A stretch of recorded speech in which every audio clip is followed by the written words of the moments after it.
The McDonald's story. From a small burger stand to a $200 billion empire. When you think of fast food, one name rises above them all. McDonald's. The golden arches, the happy meals, the billions of hamburgers served.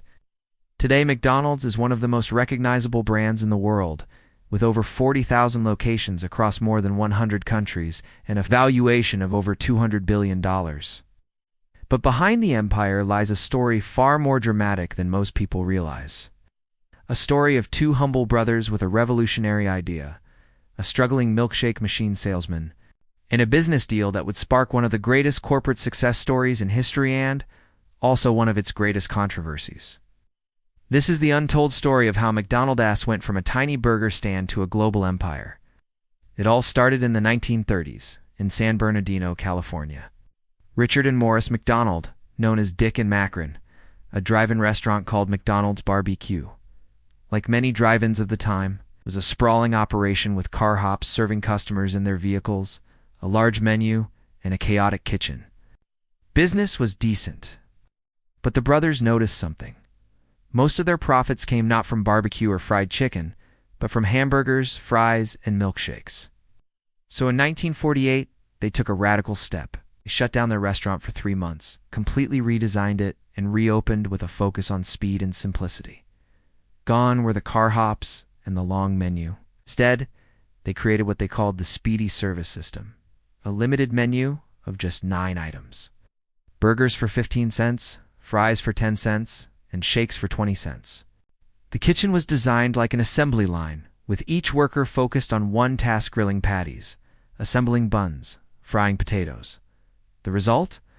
Food that was fast, cheap, and consistent. The McDonald brothers had invented fast food as we know it. Customers loved it. Lines formed outside their San Bernardino stand. Word spread. The brothers had something revolutionary. But here's where the story takes a turn. While the brothers were brilliant innovators, they weren't natural empire builders.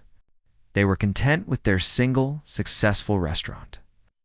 They had franchised a few locations, but growth was slow and scattered. That's when fate introduced them to a man named Ray Kroc. Ray Kroc was, by all accounts, an unlikely savior. In 1954, at the age of 52, he was a traveling milkshake machine salesman, struggling to make ends meet. His product, the multi-mixer, was a bulky contraption that could make 5 milkshakes at once. Sales were poor. But then he received an unusual order. A small restaurant in San Bernardino had requested not 1 multi-mixer, not 2, but 8 of them. Kroc was stunned. Who on earth needed to make 40 milkshakes at the same time? Curious, he drove out to California to see for himself. When he arrived at the McDonald brothers restaurant, he was blown away. The efficiency, the crowds, the speed of service, it was unlike anything he had ever seen.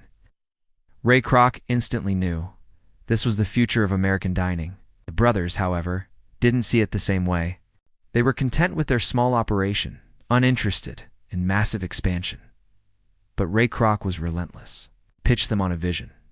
What if there were McDonald's restaurants in every city in America? What if their system could be replicated, standardized, and franchised nationwide? After much persuasion, the brothers agreed, signing a deal with Kroc that gave him the rights to franchise McDonald's on their behalf. With that, Ray Kroc set out to build an empire. But it wasn't easy. Early franchisees often cut corners, changing menus or lowering standards. Kroc was ruthless about enforcing consistency. Every burger had to taste the same. Every fry had to be identical. Kitchens had to be spotless, the service fast, the branding uniform. To achieve this, Kroc created a system of detailed training, manuals, and eventually Hamburger University, where franchisees were taught the McDonald's way. Kroc also understood something the brothers didn't see. Real wealth was on just in selling burgers. It was in controlling real estate. Through the Franchise Realty Corporation, Kroc would buy the land on which McDonald's restaurants were built, then lease it to franchisees. This gave him enormous power, steady revenue, and control over the brand. It was a masterstroke of business strategy. By the early 1960s, McDonald's was exploding across America. Families loved the affordability, kids loved the happy meals and playgrounds, and investors loved the profits. But behind the golden arches, tensions were rising. The McDonald brothers grew increasingly frustrated with Kroc's aggressive expansion. They felt he was changing their vision, cutting them out of decisions, and pushing the brand further than they ever intended. Kroc, on the other hand, saw them as small-minded obstacles holding back his dream. The relationship soured. In 1961, Ray Kroc made his move. He bought out the brothers' interest in the company for $2.7 million, about $26 million in today's money. It was enough for the brothers to retire comfortably, but far less than what their company would soon be worth, according to legend. There was also a handshake agreement. Kroc promised the brothers that they could keep their original San Bernardino restaurant. But when they tried, Kroc blocked them, opening a brand new McDonald's right across the street and driving them out of business. The McDonald brothers faded into obscurity, while Ray Kroc became the face of the brand.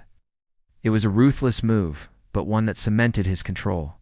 From that point on, McDonald's was Kroc's empire. The growth was staggering. In 1965, McDonald's went public, with its stock selling for $22 a share. By the end of the first day, it was trading at $49. Investors who got in early made fortunes.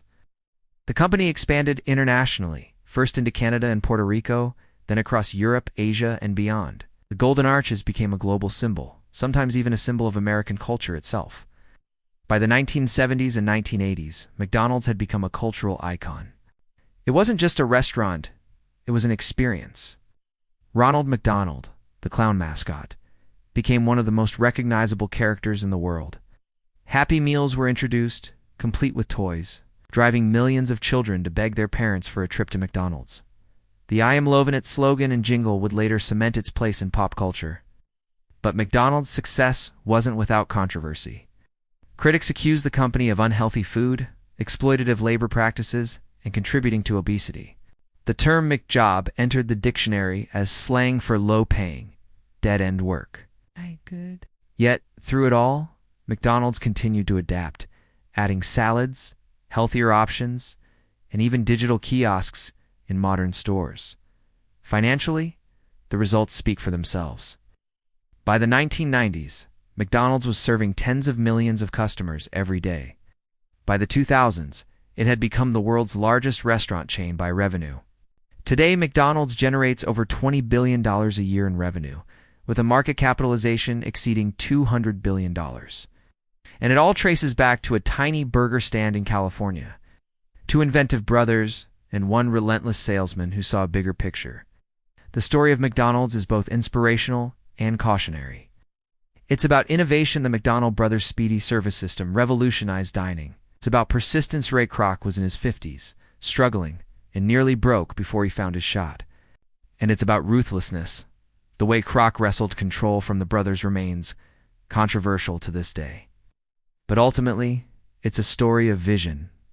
The McDonald brothers invented fast food, but Ray Kroc envisioned a world where fast food could become a way of life. He understood branding, consistency, and scale in a way few others did. And in doing so, he transformed a single burger stand into one of the most powerful corporations in history. So the next time you see those golden arches, remember, behind every fry, every burger, every Happy Meal, lies a story of innovation, ambition, and a man who refused to settle for small. From a 15-cent burger stand to a $200 billion empire, this is the McDonald's story.